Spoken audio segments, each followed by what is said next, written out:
Bueno, gente, ¿cómo están? Muy buenas noches. Hoy aquí yo con una gran amiga mía, así que por eso digo yo que hoy estamos conversando semidesnudamente, porque mi amiga mi primera amiga con Silvia Morales en la universidad hace unos cuantos añillos, ¿verdad, Laurita? Hace unos cuantos exactamente. Unos añillos y echate que se casó con mi hermano, así que ya, ¿y qué podemos decir de esta mujer tan importante en mi vida? Que además es la mamá de mis sobrinos amados y es una eminencia en electroterapia. Así que Laura Chanto, bienvenida a Conversando al Desnudo. Ay, muchas gracias por la presentación y muchas gracias por la invitación. Pues aquí estamos, Laurita. Queremos escucharte porque yo creo que es un tema que nos aborda mucho los que trabajamos en intervención en suelo pélvico y creo que es una situación que tenemos que resolver porque a veces siento que hay como muchas dudas. Correcto. Laurita, se me fue Laurita. Deme un segundo porque se me desconectó. Ya regresamos. Deme un segundito, deme un segundo. Voy a esperar a ver si Laurita se me conecta de nuevo. Vamos a darle chance a Lauris porque se me fue. Así que deme un segundito porque se me fue Laurita. Démosle chance a ver si se conecta de nuevo. Hoy tenemos a Laura Chanto conversando al desnudo en un tema bastante importante y que se nos desconectó la invitada. Así que démosle unos momentitos para poder ver si se nos vuelve a conectar. Y si no se vuelve a conectar, entonces lo que hacemos es que volvemos a hacer el envío. Ahí está Laurita, no cunda el pánico, todo va a salir bien. Bien, Laurita, no te me vayas, mujer. ¿Cómo te me vas a ir así? Ya viene, Laurita. Vamos a conectar el audio. Ahora sí, Me Laurita. fui, ya volví. Sí. Casi me muero el susto, mujer. Disculpa. No. Aquí estamos ya. Pues aquí estamos. Ya Exactamente. ya me volvió el Espíritu Santo aquí porque yo estaba un poco preocupada. Y bueno, no, Laurita, de verdad muchas gracias. Vos sabes que conversando al desnudo se hace con la finalidad de poder hablar de diferentes temas de suelo pélvico principalmente, Claro. ¿verdad? Tenemos la maravillosa oportunidad de tenerte a vos. Prontamente vamos a tener a Carlitos Calderón, a Rolo Serrano, Muy bien. compañeros que no están completamente dedicados al suelo, pero que tienen una intervención. Así es que, ¿cómo no hablar de este tema tan importante de agentes electrofísicos con vos, representante Ok. de habla hispana? Hablemoslo un poquito. Ok, ok. ¿A qué nos podemos referir cuando hablamos de este nuevo agente electrofísico que llama uno nuevo, pero realmente basado en la evidencia no es tan nuevo y tiene ese nombre Correcto. interesante? Si puedes contarnos ahí un poquito. Ok, bueno, realmente el agente electrofísico, este tipo es un método que no es invasivo, es de un campo magnético que tiene alta fuerza de inducción magnética y que tiene pulsos muy rápidos y que se utiliza en zonas periféricas distintas al cerebro, porque acordate que tenemos la parte del transcraneal. Realmente se considera un enfoque novedoso, aunque si nos remontamos a la historia, empezó el primer evento del que se tiene registrado es de los años 60. Entonces, realmente lo novedoso es hacia qué otras áreas se ha estado interviniendo. Realmente es indoloro y debe ser indoloro, es importante que recalquemos en eso. Y también su aplicación es relativamente fácil para algunas afecciones neurológicas y musculoesqueléticas. Como te decía, esto empezó en los años 60, donde se tiene por primera vez que el campo magnético alterno estimula un nervio en modelos animales. Y eso sí, en el 80, 82, por ahí, es donde tenemos un grupo de investigadores que dice e informa sobre el desarrollo de un estimulador periférico magnético práctico y que se utiliza en los nervios periféricos humanos. A ver, Muy importante. Dele. porque yo Un aquí segundo, dele. me parezco a alguien ahí que me meto en las conversaciones, pero es que a veces hay que meterse. Entonces, es otra vez, ¿verdad? Porque a mí me cuesta el nombre. Estimulación electromagnética De alta inducción. alta inducción. Ok. Vos Ujú, sabés que tal vez algunos oficios no están tan relacionados con los agentes electrofísicos, ¿verdad? ujú. Y como hoy conversando el desnudo no es como para público en general, es muchísimo más para fisioterapeutas y aún más para Correcto. fisioterapeuta pélvico. Pero cuando hablamos de este agente electrofísico, a mí me gustaría que me comentes, así en términos simples, cuál es la acción que hace o cómo lo simulamos con los magnetos que conocemos hasta el momento. Mm, claro. Claro, la gran duda, Vivi, es esa. Siempre la mayoría de personas que están inmersas en este tipo de modalidad, lo primero que preguntan es cuál es la diferencia, ¿verdad? ¿Cuál es la diferencia entre este simulador que usted me está trayendo magnético y el dispositivo que yo tengo de campos electromagnéticos? Ok, cuando yo tengo un dispositivo de campo electromagnético pulsado, vamos a tener que su pico de fuerza es muchísimo menor en la inducción magnética que lo que tiene este tipo de equipos. ¿Por qué? Porque por lo general manejamos en militeslas o Gauss esos equipos que se les conoce como los PEMS, ¿ok?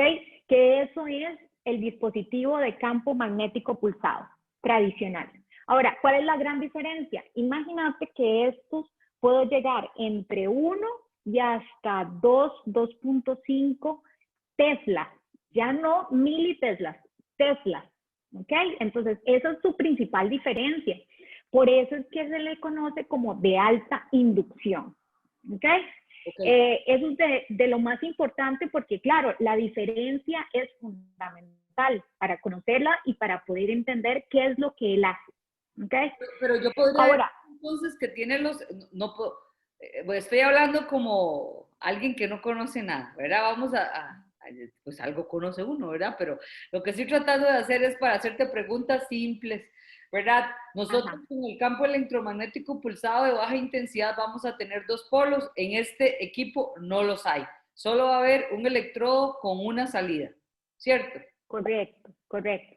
Porque lo que vamos a hacer con este es que el flujo, cuando pasa la corriente, el flujo de la corriente es una corriente variable. Entonces, cuando pasa en la bobina que se tiene, crea un campo magnético. Esa bobina es no como cuando tenemos los dispositivos que son planos, ¿verdad? No, no es ese sistema, sino que es más como un sistema de dona, ¿ok? Como pensar en una dona con un hueco en el centro en donde se da la inducción, ¿ok? Entonces, esa inducción de campo magnético alrededor de la bobina, cuando alcanza, ¿verdad? Cuando está ese campo magnético suficiente, la cantidad de fuerza de inducción y pasa al cuerpo del paciente, lo que hace es inducir una diferencia de voltaje, ¿ok? Por eso es que ella no ocupa electrodos, porque ella es tan fuerte en inducir que induce un voltaje entre dos puntos, que sería el punto de donde inicia, que es la bobina, y el punto que lo recibe, que es el paciente. Eso es lo que crea un campo eléctrico realmente. Claro. ¿Induce a qué? Al campo eléctrico. El eléctrico es donde yo tengo a los electrones. Entonces, los electrones van a fluir de esa bobina al cuerpo de mi paciente. ¿Okay? Entonces, es realmente lo que va a fluir entre estos dos puntos. A diferencia de, digamos, una estimulación eléctrica tradicional, la estimulación magnética no necesita la corriente eléctrica a través de los electrodos. Él no necesita pasar por la interfase de piel, él no necesita pasar por la interfase de los distintos tejidos hasta el tejido diana. Realmente el campo magnético actúa como un vehículo que lo que hace es inducir el flujo de los iones. Nosotros esto lo conocíamos en otras áreas y se le conocía como ondas parasitarias. ¿Y qué es lo que hicieron? Es darle uso a esas ondas parasitarias. Ya. Entonces, a partir de usar esas ondas parasitarias es que yo tengo ese campo. Ahora, sí, Además, Ok, Lo que va a hacer es que cuando usted ya le llega, ¿verdad? Cuando llega su paciente, realmente es lo mismo que ocurre con la electroestimulación. Hay una despolarización del axón del nervio motor y ahí me inicia el potencial de acción. Entonces hay una contracción muscular si estamos dentro de la parte tocando un grupo muscular. ok, pero entonces quiere decir que el efecto electromagnético que hablamos nosotros bueno, los efectos magnéticos propiamente que usamos a nivel de membrana celular, los cambios de iones de la membrana o el intercambio de sodio-potasio, el cambio del potasio, esto a nivel de baja potencia o baja Correcto, intensidad correcto. se van a Es correcto. sobreproducir por la cantidad de potencia que delegamos acá. No, no necesariamente, porque los de baja potencia permanecen en aquella ley que conocíamos que es la de Arndt-Schulz, Correcto. que es que un estímulo que es relativamente bajo al umbral de percepción, pues mantiene mejor la reparación. Mientras que uno que es más fuerte, y este es muy fuerte porque vamos a ver contracciones musculares, pues este no va a tener esa misma. Lo que él hace es inducir los iones y llegar a despolarizar ese axón del nervio motor, ¿verdad? Ok. Directamente. Si nosotros analizamos esta acción despolarizante del axón, vamos a tener diferentes puntos diana, ¿cierto? El axón, el Correcto. músculo, ¿verdad? Y pienso yo que el sistema circulatorio, no sé por qué lo tengo, ¿verdad? Metido como un aumento en el ATP, mejorando la oxigenación también que podría darse. Entonces, ahora sí, si nos centramos alrededor de todo este montón, ¿verdad? Porque hay diferentes países en los cuales han refutado el accionar de este campo a nivel del suelo pélvico.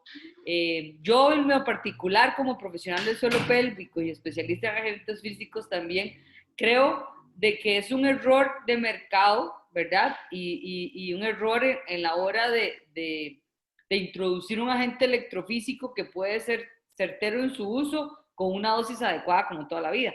Entonces, definitivamente, la pregunta que yo te tengo es, cuando despolarizamos esta acción y producimos una contracción, ¿qué tipo de contracción vamos a tener? Ok. Bueno, la contracción sería inducida, sin duda alguna, ¿verdad? No vamos a tener una contracción del propio paciente, aunque no en suelo pélvico, en otras áreas sí se ha visto el que el paciente ayude durante la estimulación magnética. ¿Okay? Entonces, no en suelo pélvico, pero sí hay en otras áreas donde se ha investigado, por lo menos que ellos ayuden. No es una contracción que dura mucho tiempo porque los tiempos de estimulación de este campo son extremadamente cortos y los hacen cortos para evitar el sobrecalentamiento de la estructura, ¿verdad? Incluso el sobrecalentamiento del aparato en sí mismo. Es importante que una vez que se contrae, hay características sí muy importantes que no son tan usuales en estas, digamos, agentes electrofísicos que tenemos normalmente, ¿verdad? Entonces, cuando entramos acá, ellos sí han encontrado que el campo magnético, como pasa prácticamente sin que nada lo detenga, ¿verdad? Puede atravesar cualquier cosa, incluso espacios vacíos, ¿verdad? No se le disminuye la energía, entonces no se atenúa nada en la energía y eso hace que podamos entrar en la penetración de tejidos profundos, ¿verdad? Como que raíces nerviosas espinales, esa es una y por eso es que hablan mucho de la parte de neuromodulación con este tipo de equipos, o con musculatura profunda, que ese es el campo de la persona que trabaja en suelo pélvico. Realmente importante aquí es que hay algunas cosas. Yo te tengo una pregunta aquí para poder ver si podemos entrar en un ajuste de ideas, ¿verdad? Porque definitivamente para nosotros en suelo tenemos un abanico de opciones, ¿verdad? Y dependiendo la disfunción que mi paciente presente, ¿verdad? Puede ser urinaria, puede ser fecal, puede ser inestabilidad pélvica. Una cosa importante tal vez es que nosotros podemos determinar qué tipo de musculatura estimulamos. Si estimulamos un tipo de musculatura roja, musculatura de fibras blancas, ¿verdad? Con dosis adecuadas. Esta alta potencia va a reclutar todo el músculo. Me parece a mí que va a llegar a producir una descarga completa, llegando a producir una tetanización del músculo, es lo que quiero llegar a saber. No, no va a haber una tetanización, pero bien lo indicas. Acá el problema es, yo despolarizo fibras sin importar si son fibras rojas o fibras blancas. Hay algunos fabricantes que han ido tratando de mejorar esto en cuanto a las frecuencias con las que trabajan. Sin embargo, no se puede a ciencia cierta evaluar cuándo estoy solamente sobre las blancas o cuándo sobre las rojas por el tamaño de la bobina, ¿verdad? Entonces, estamos hablando de que en el caso del suelo pélvico, esa famosa, como le han denominado, silla, ¿verdad? Que incluso las investigaciones internacionales le llaman la silla. Y que yo, al igual que vos, pienso muchas veces el marketing le hace cierto daño, promoviendo de alguna forma resultados que no son del todo correctos, decirlos así, ¿verdad? Y además entramos en una cuestión que también en el suelo pélvico, con lo que cuesta, sobre todo en América Latina, que la gente vaya tomando la conciencia de su suelo pélvico, que vaya a normalizar el ir a buscar a un profesional, que de pronto te vendan esto como no tenés que quitarte la ropa para poder hacer esta estimulación, pues no sé hasta qué punto es bastante contraproducente, porque ¿qué vas a poder evaluar así? Correcto. ¿Verdad? No vas a poder tratar, ¿verdad? Yo creo que es una situación que tenemos que distanciarnos, ¿verdad? Yo creo que definitivamente la mercadotecnia que se está utilizando la vamos a dejar de lado y creo que definitivamente tiene que haber un fisioterapeuta, además de eso un suelo pélvico y además de eso usted como paciente tiene que exigir saber qué tiene, ¿verdad? Porque si no, está yendo a un lugar en donde, miras que un día esto es una colega de otro país, colombiana, me decía, es que miras que me mandaron fisioterapia de suelo pélvico, y me dice, y me dijeron que me tenían que quitar la ropa y me hicieron un tacto. Y yo quiero saber si eso está bien o está mal, ¿verdad? Y yo le decía, claro, por supuesto, es correcto, ¿verdad? Yo creo que obviamente nosotros paulatinamente y dependiendo del paciente, dependiendo de la patología, no es lo mismo un dolor pélvico crónico, un vaginismo, a una incontinencia urinaria, ¿verdad? Cada persona integralmente hay que ir abordándola paso a paso y hay algunas personas en que te puede hacer la evaluación hoy a 2 sesiones para poder entender que lo hacemos la fisioterapia. Pero yo me voy a concretar y enfocar en ese efecto fisiológico. O sea, lo que quiero pensar, Lau, es decir, este aumento inductivo, ¿verdad? Nos va a permitir a nosotros, a lo que me parece muy bueno, ¿verdad? Como la tecarterapia vino, por ejemplo. Vino no porque igual, son equipos que hace mucho están, nada más que nosotros. Yo siempre digo que el error del suelo pélvico es pensar que es otro planeta y es el mismo cuerpo, nada más que aplíquelo aquí, ¿verdad? Entonces, la tecarterapia viene claramente a abrir un abismo en el sentido de mejorar la circulación, la oxigenación, permitir una mejor regeneración del tejido. Eso queda clarísimo, ¿verdad? Claro, El dolor pélvico crónico, yo no podría decir jamás que es gol estándar, pero que se acerca, ¿verdad? Aunque siempre yo digo, hace 20 años no se usaba y se rehabilitaba la gente sin eso. Yo siempre hay que pensar en eso. Lo que pasa es que ahora es un poco más fácil con todos los instrumentos. Ahora, ¿qué medidas? A mí me parece, por ejemplo, que el efecto axonal en una neuromodulación, ¿verdad? Que sería más sacral, ¿verdad? Que obviamente periférica. Esa neuromodulación podría mejorar ese reseteo de los bucles sensoriales. Sí, realmente lo que vos quieres es llegar a cuáles son los mecanismos de acción de Sí. esto, ¿verdad? No es que estás reclutando una fibra roja, una blanca. ¿Qué es? ¿Cuál es el mecanismo de acción de este tipo? Bueno, realmente hay varios postulados, pero el más fuerte es que la estimulación magnética de este tipo recluta aferentes periféricos, ¿ok? Aferentes periféricos que potencialmente influyen en la actividad cortical y en la neuroplasticidad, ¿ok? Eso ha hecho que también se tomen consideraciones para atender otras áreas, otros ámbitos, pero hay también que es un método realmente acá que es útil para inducir aferencias, pero de tipo propioceptivo.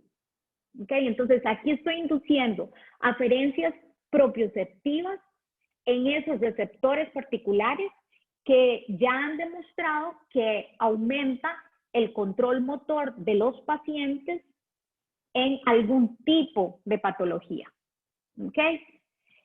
Como te digo, eso ha ido cambiando y entonces encontramos que se trabaja mucho para trabajar plasticidad, se trabaja para posterior a eventos cerebrovasculares, porque claro, lo que están ellos viendo es que reclutar esas aferencias y ese inducir esas aferencias propioceptivas son parte de lo que me permite a mí tomar el control motor. ¿Okay? Eso es sobre todo el mecanismo de acción. Otra de las cuestiones es la estimulación de este tipo, al tener esas aferencias propioceptivas y estimularlas masivamente, cuando se aplica a los músculos, eso sí ya se han investigado, se hace a través de 2 vías. Entonces tenemos, por ejemplo, que la vía de activación directa de la fibra nerviosa sensitivo-motora, y también tenemos la de ya más activación indirecta, que son los mecanorreceptores que están ligados a la fibra muscular del objetivo que está teniendo él. Entonces tenemos esos dos que nos han permitido que regule la homeostasis o que trate de regular la homeostasis en la excitabilidad cortical. Ahora, ¿Okay? Entonces mejore eso. Ahora, yo creo que entonces podríamos llegar a decir que es la famosa respuesta a qué agente electrofísico mejora la propiocepción, porque yo creo Correcto. que algunas veces nosotros vemos que profesionales hablan de utilizar electrodos intracavitariamente con ciertas dosis de diferentes formas de onda, de diferentes frecuencias, y el concepto es porque mejora la propiocepción, que lo cual yo no estoy como muy de acuerdo, porque, bueno, estamos mejorando la sensibilidad del área, estamos por la percepción que tiene la persona del electro, pero realmente estamos reclutando una fibra muscular, estamos produciendo una contracción. Ahí el concepto de propiocepción se me agranda algunas veces y yo a veces digo, bueno, esta no es la dosis ideal, ¿verdad? Yo podría decir, esa no es la dosis, ¿verdad? Porque me parece entonces que este sistema, al mejorar o sea, estas fibras aferentes, nos permite a nosotros tener este mecanismo de propiocepción, que en suelo pélvico, cuando hay un desconocimiento completo del área, nos favorece a nosotros para posteriormente tener una mejor contracción, más, más ubicada. Sí, de hecho, la mayoría de investigaciones en suelo pélvico, una de las cosas en que más se basan cuando hacen revisiones sistemáticas de este tipo de dispositivo es en las clasificaciones, tienen objetivas y subjetivas, pero cuando llegamos a las subjetivas encontramos que la propia sensación de cuánto mejora después de la aplicación a los pacientes es de las que más llama la atención, porque es donde encuentran que el paciente entiende mejor qué es lo que está haciendo a partir de esas contracciones. ¿ok? Ahora, ese tipo de valoración como de calidad de vida, que es prácticamente el cuestionario que más se utiliza porque está más estandarizado, sí es importante y no se debe dejar de lado, ¿verdad? Porque las condiciones en suelo pélvico o en múltiples condiciones en la fisioterapia pueden cambiar de un paciente a otro. Son muy particulares. Entonces, sí es importante que la mayoría de los pacientes han dicho cómo ha mejorado a partir de su subjetividad, cómo ha mejorado la percepción de qué es lo que se contrae. Ahora, por ejemplo, me queda clarísimo en reclutamiento muscular y en propiocepción. Yo he visto cómo se aplican los equipos, por ejemplo, también en pacientes con dolor crónico. Y si analizamos a nivel de la membrana o el axón, y mejorar la homeostasis, me parece a mí que, y a la potencia en que lo hace, podemos entender que esto nos facilita la recuperación del nervio. Claro, claro, ahí es donde radica, ¿verdad? Porque estamos hablando de muchísima cantidad de inputs a tratar de bloquear, pero entonces ahí entramos a un sistema que ya conocemos, ¿verdad? De cómo bloqueamos nosotros la sensación dolorosa y por qué se puede utilizar, porque se utiliza tanto en dolor lumbar agudo como en dolor lumbar crónico, que digamos son las investigaciones que más se realizan. Y en estas lo que han podido establecer es que él, a través de la frecuencia de cómo se aplica este tipo de agente electrofísico, es lo que ha logrado llevarnos desde la parte de opiáceo endógeno hasta la puerta del control del dolor, ¿verdad? Entonces, hace un sistema que hace unos días yo hablaba con los colegas sobre la teoría de la compuerta del dolor, que les llaman... ¿Con quién estabas hablando? ¿Con los colegas del subgrupo de agentes electrofísicos? ¿O no? Decime que no estabas hablando con ellos. Sí, exactamente. De hecho, se hablaba justamente, pero hablábamos sobre un sistema al que se le conoce en la actualidad como la línea ocupada. Ese es ahora como más se le reconoce a la puerta del control del dolor. El sistema de línea ocupada son todos los mecanismos neurofisiológicos que hacen realmente que se cierre. Y el mecanismo, lo que ocurre es que en este caso la fibra mielínica sigue tratando, o la fibra mielínica de baja densidad sigue tratando de llevar la información del dolor, pero la línea está ocupada. Entonces, llame, inténtelo nuevamente en otro momento, ¿verdad?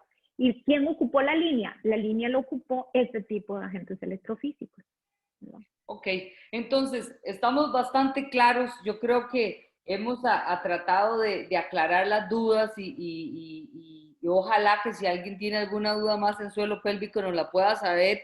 Tenemos personas muy agradables de muchos países viéndonos y acaba de entrar Alejandro echándonos porras, Alejandrito, que tanto le gustan estos equipos, ¿verdad? Que le fascinan y que yo creo que es una de las personas que siempre innova con todo lo que está haciendo con agentes electrofísicos y ahora le está haciendo también una combinación con cámara hiperbárica que parece que esto va a llegar a revolucionar enormemente los agentes del país, ¿verdad? Que me parece que eso, por un lado hacemos una cosa y por otra hacemos la otra oxigenando y eso me parece fabuloso. Laura, pero yo he estudiado esto un poco más y también he visto que no solamente el efecto a la hora de la propiocepción es tan benéfico, sino también hay que saber cómo colocamos al paciente. Eso claro que sí. lo he leído claramente y creo que no es antojadizo. No es que vamos a colocar al paciente con la camilla como se nos ocurra.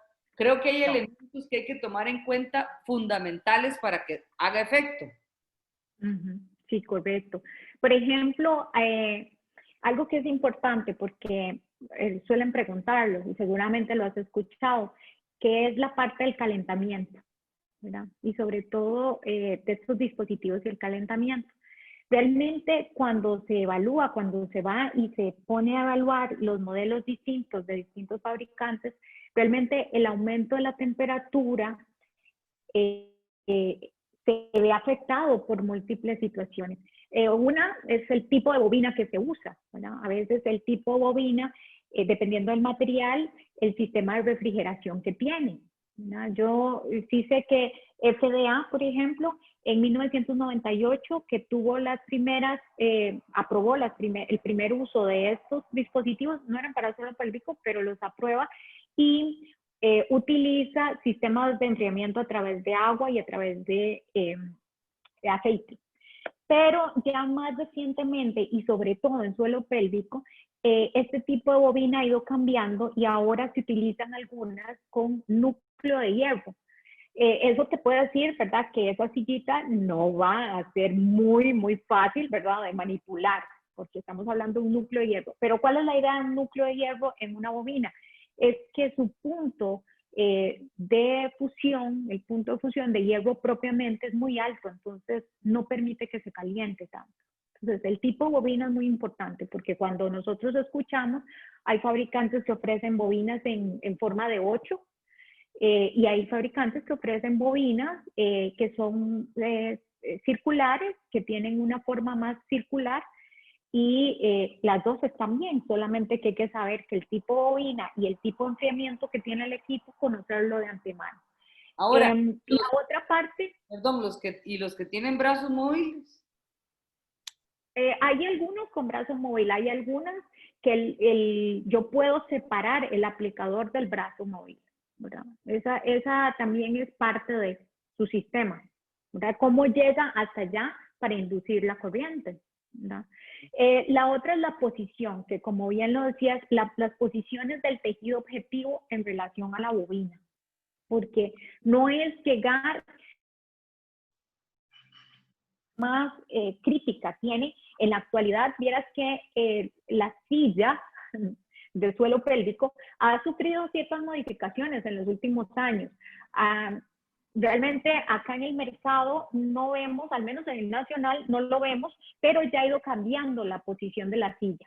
¿Por qué? Porque es algo que nosotros normalmente no tocamos mucho, pero cuando hablas de propiocepción, cuando hablas de musculatura profunda como la del suelo pélvico, es importantísimo entender el torque muscular.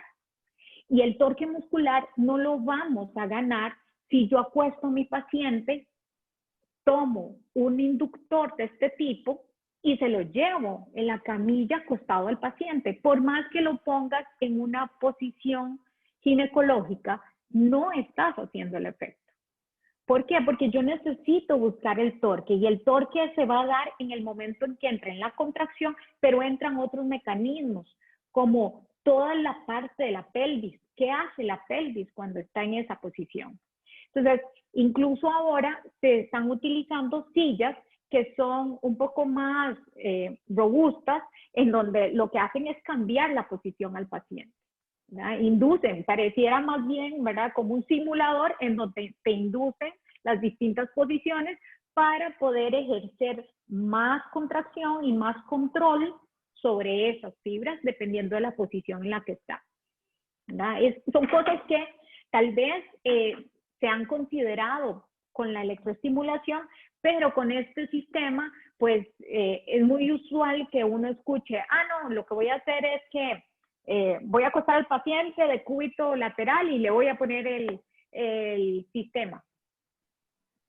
No, voy a acostarlo en posición ginecológica y lo vamos a hacer. Y realmente no. ¿Por qué? Porque además hay que tener en cuenta los distintos tejidos, no solo la posición. ¿Qué pasa con los tejidos que están a la hora de la estimulación, ¿verdad? Ellos, cada uno tiene umbrales distintos de sensibilidad térmica.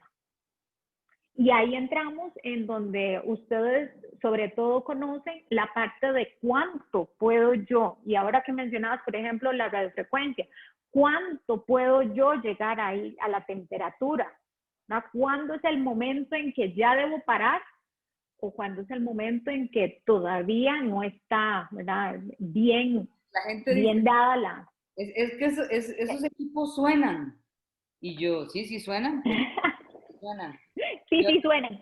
yo es otra cosa que me han dicho, bueno, que duelen en algún momento, que molestan. Mm, Bueno, mm, depende la dosis y la frecuencia en que se utilice, ¿verdad? No es tan simple un día de estos estábamos hablando con varios colegas, ¿verdad? Y entonces hablábamos en una actividad también así pedagógica, pero ¿cuál es la dosis?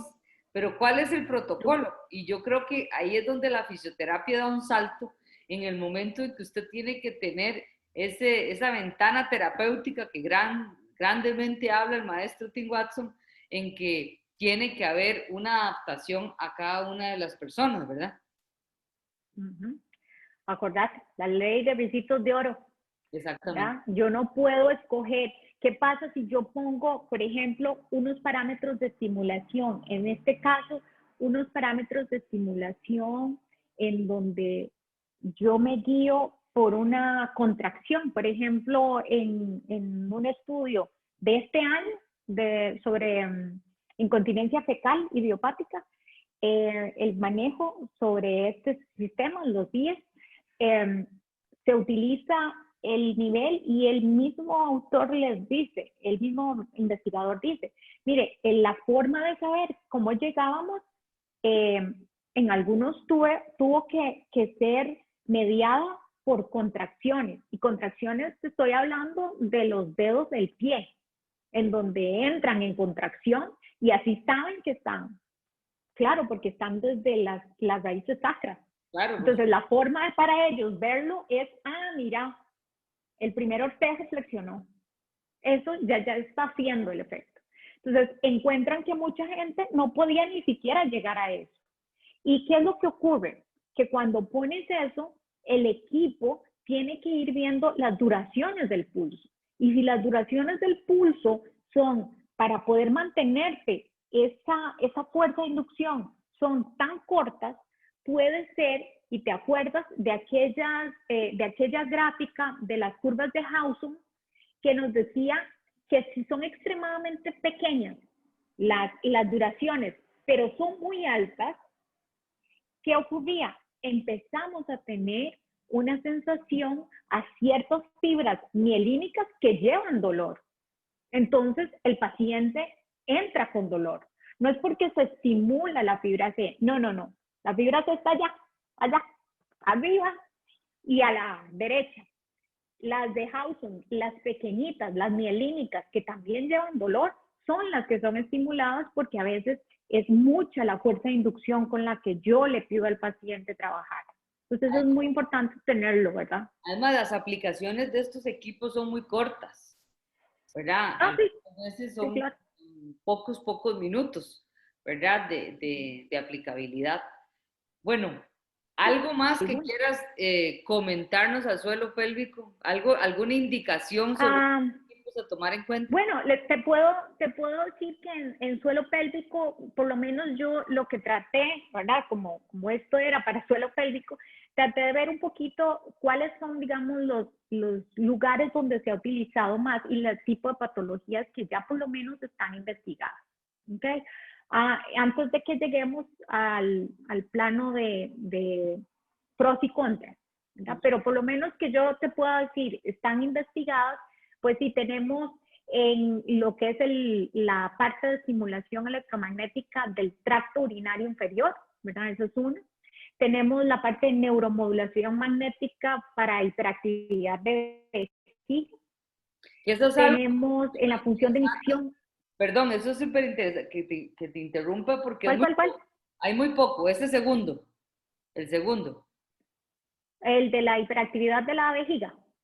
¿sí? Mm, Bueno, aunque se usa bastante. mucho por neuromodulación. Aunque esa parte, sí, lo que pasa es que en neuromodulación y se habla mucho sobre lo de neuromodulación, eh, porque a veces la idea que ellos proponen es, incluso una de las limitaciones de los mismos investigadores es que la idea o el concepto a veces es confundido con reeducación, vagamente con reeducación, ¿verdad? Y eso lo dicen la mayoría de los autores cuando hablan de esto.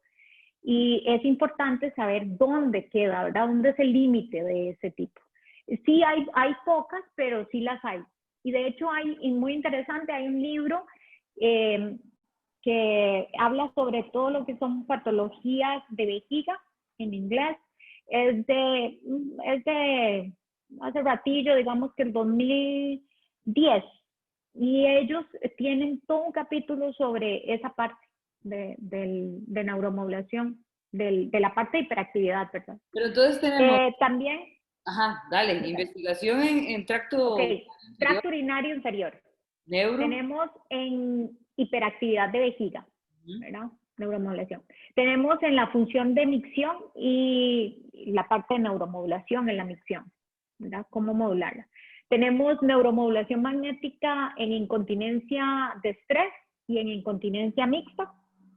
Y tenemos la parte de incontinencia fecal idiopática, que esa es la más nuevita, que como te decía, esa es de este año. Salió publicada en marzo de este año, es la más nueva que hay. Y ellos hacen una muy buena evaluación sobre esta parte, es incontinencia fecal idiopática.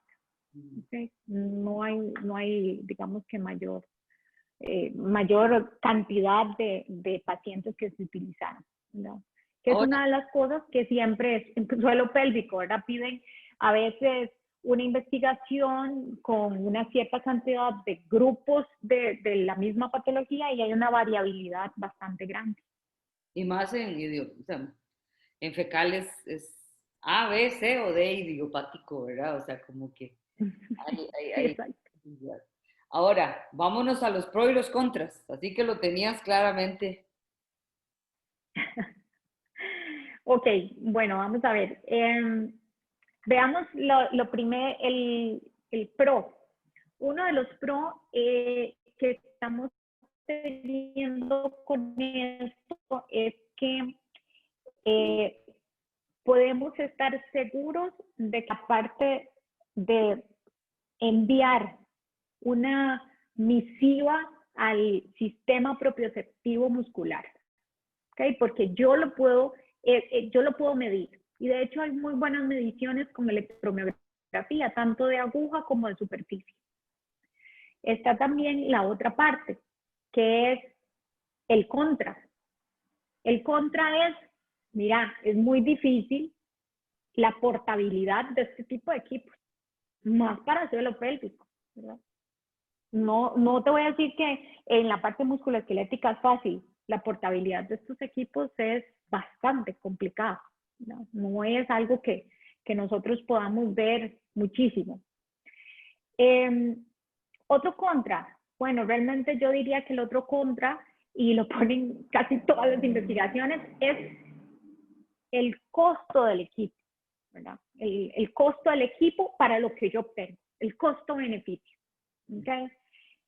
Realmente debo invertir tanto para obtener solo esa característica. Entonces, eso es una de las consideraciones en donde más se da, ¿verdad? El costo-beneficio. El otro contra por la que la mayoría habla es los efectos. ¿Por qué? Porque todas las investigaciones en suelo pélvico terminan diciéndote que parte de sus recomendaciones es tener un grupo mucho más largo, un estudio más prospectivo. Y de hecho lo ves en los títulos, ¿verdad? Efectos al corto plazo en la incontinencia fecal idiopática. A corto plazo, claro, en 10 semanas todo se ve muy bien, pero ¿qué va a pasar en 18, 20, 24 semanas? ¿Verdad? Todos terminan con esa parte de ¿qué pasa? No hay un estudio que siga para saber si estos efectos yo los puedo mantener más tiempo. ¿Okay? Ahora, Y yo sí creo que... dale. una pregunta que te tengo, más allá del axonal que me surge ahora, ¿verdad? Cuando pensamos nosotros en que hay algunas veces inestabilidad pélvica, pero de origen facial, de origen más de alteración de ligamento o tendón. ¿Estos equipos pueden llegar a producir beneficios de alguna manera? Bueno, yo te mencionaba que en suelo pélvico, bueno, suelo pélvico no, perdón, en otras áreas, por ejemplo, el síndrome miofacial ya sí tiene bastantes investigaciones. ¿Dónde entra en síndrome miofacial a entenderse mejor? En que propioceptivamente el paciente adquiere más conciencia y una de las cosas que con las contracciones, estimulando las contracciones y esos ciclos de encendido y apagado que tiene el equipo, lo que me ha logrado es mejorar mucho más la tensegridad de la parte miofacial. Entonces, sí, hay una parte, sobre todo en la parte musculoesquelética y en el síndrome de dolor miofascial, en donde hay buenos resultados mejorando esa tensegridad. Pero, no así la tixotropía. Ahora, si yo, ¿verdad? Nos ganamos la lotería y nos ponemos el centro que siempre hemos querido tener. Y tenemos a una paciente que tiene una distensibilidad ligamentosa porque tuvo un parto abrupto, porque tiene una distensibilidad de ligamento sacrotuberoso, una cosa por el estilo, ¿verdad? Y uno piensa, por ejemplo, en que uno dice, no, aquí hay que tratar de mejorar, ¿verdad? El nivel colágeno para poder brindarle un mejor soporte estructural a esta pelvis, ¿verdad? Yo me iría así de cabeza casi por pensar en una TECAR, ¿verdad? Que le brinde ese aporte a esta paciente. Pero ¿crees vos que sería competir este sistema electromagnético versus la TECAR en algo tan definido como lo facial?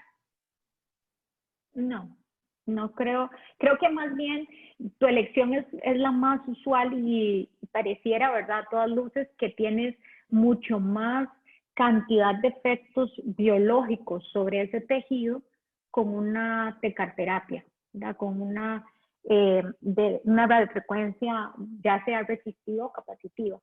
Pero sí es importante que una vez que yo he podido controlar eso, yo podría usar esta herramienta para reforzar y evitar que vuelva hacia atrás, ¿verdad? Entonces, esto hay que verlo no como la solución. Esto es una herramienta más. Okay. Ahora, ¿qué ocurre? Que yo puedo tener, en este caso, una aplicación de TECAR y después de eso, yo puedo trabajar con este tipo de inputs propioceptivos para evitar que el paciente me vuelva a tener esa magnitud de la hiperlaxitud que presentaría. Entonces, esas cosas, sí, él puede reforzarse, pero escogiéndolo de primera mano como primera herramienta para eso, realmente hay mejores. Ahora, como todos los agentes físicos, ¿verdad? Claro, Siempre vas a encontrar algo. Y yo me traigo aquí a una amiga que me acompañó también, Francisca Robinson, cuando hablábamos de todo el tratamiento conservador de prolapsos, ¿verdad? Que ella es la candidata oficial a la utilización y a la reeducación con pesarios. Pensemos en una persona que tiene un prolapso, ¿verdad? Grado 2, grado 3, que no quiere operarse, ¿verdad? Esta es una herramienta a la cual podríamos visualizar, ¿verdad? Pero volvemos a lo mismo, en conjunción con un sinnúmero de actividades que la rodean. No es la solución solamente este equipo, sino, y yo creo que eso es, y una cosa que nos pasa a los seres humanos, y te digo uno porque es gordillo, que uno anda buscando las pastillas para adelgazar y seguir viendo tele y comiendo, ¿verdad? ¿Por qué? Porque uno busca lo más simple, pero lo más adecuado y lo científicamente comprobado es haga ejercicio y coma como la gente, ¿verdad? Y yo creo que en fisioterapia, nuestros pacientes, y en suelo pélvico pasa mucho, es eso que vos decías de la adhesión al tratamiento, ¿verdad? Porque es muy simple decir, yo le curo a usted la incontinencia urinaria en 5 sesiones, a decirle, yo que le digo a mis pacientes, vea señora, usted va a tener que seguir haciendo ejercicios toda su vida, ¿verdad? Porque es cierto, o sea, una cosa es que lo hagamos con mayor intensidad y otra cosa es que usted va a tener que seguir haciendo ejercicio siempre, porque si no se debilita. Eso es un error, ¿verdad? Que yo creo que como oficios algunas veces buscamos la pomada canaria y no hay. No, no hay. Y esto, otra vez, es una herramienta. No es que a cada paciente que viene hay que pasarlo por aquí. No hay que pasarlo a través de los IES. No. Hay que hacer una evaluación exhaustiva. ¿Sirve? ¿No sirve? Por ejemplo, algunas veces las consideraciones que tienen las terapeutas que han tenido que trabajar con esto y son muy válidos, ¿verdad? Ellos decían algunas de las consideraciones. Bueno, discutimos sobre esto. ¿Podrá llegar en algún momento a una paciente que tiene un foco epiléptico a despertar ese foco epiléptico? Cosas de ese tipo, ¿verdad? Imagínate. Entonces, ¿qué ocurre? Que ahí no solo ellos lo tuvieron, en su momento todo lo que fue la estimulación magnética transcraneal también tenía esa duda, imagínate, es transcraneal. Entonces, fue así como ellos determinan, mire, no hay forma de hacerlo con una transcraneal, no hay forma de hacerlo con esto. Pero igual hay una cantidad que nosotros pensamos, por ejemplo, en el caso de ustedes, una embarazada no se le pone esto. No se puede. Un cáncer no se puede, ¿verdad? O sea, hay cosas como muy obvias, pero hay una cantidad de cositas en el medio, ¿verdad? Entre el blanco y el negro hay una cantidad de tonalidades que siempre tienen que pasar por el criterio clínico del terapeuta, ¿verdad? Para saber si sirve o no. Yo sí creo que hay los equipos y bueno, y lo he visto en colegas que lo utilizan en otras partes del cuerpo, me parece que está siendo muy innovador, me parece que está siendo bastante adecuado, permite esa recuperación rápida de las patologías en conjunto con otros procedimientos fisioterapéuticos, pero me parece que viene a abrir un espacio, ¿verdad? Que no estaba siendo tomado en cuenta, no existía. Creo que lo que estás haciendo el día de hoy, sí, creo que es un tratamiento innovador, pero nada hacemos con un tratamiento innovador si no estamos educando sobre cuáles son los beneficios reales, ¿no? ¿Sé yo solo aplicarlo o sé todo lo que conlleva, ¿verdad? Sé qué hace, por ejemplo, en este sistema. ¿Sabes qué hace sobre el detrusor? ¿Sabes si lo está estimulando, si lo está inhibiendo? ¿Qué está haciendo? ¿Cuánto es la recuperación? Entonces, realmente hay una posibilidad, pero yo no puedo, porque sea innovador, empezarlo a aplicar. Yo tengo que educarme, ¿verdad? Sí, no, porque si no, ¿qué estoy haciendo, verdad? No, yo creo que, como te repito, a mí me parece, y este 2020 que nos ha permitido romper barreras y acercarnos a todos, ¿verdad? En todas las magnitudes del Atlas, o sea, de no sentir a la gente de Australia lejos, ¿verdad? Ni sentir a la gente del sur. Por supuesto. Ahora todos estamos aquí, a un canal de distancia. Me parece que la fisioterapia tiene un elemento básico que hay que reforzar en nuestras universidades y luego cuando uno ya ejerce, nunca olvidarlo, y ese razonamiento clínico.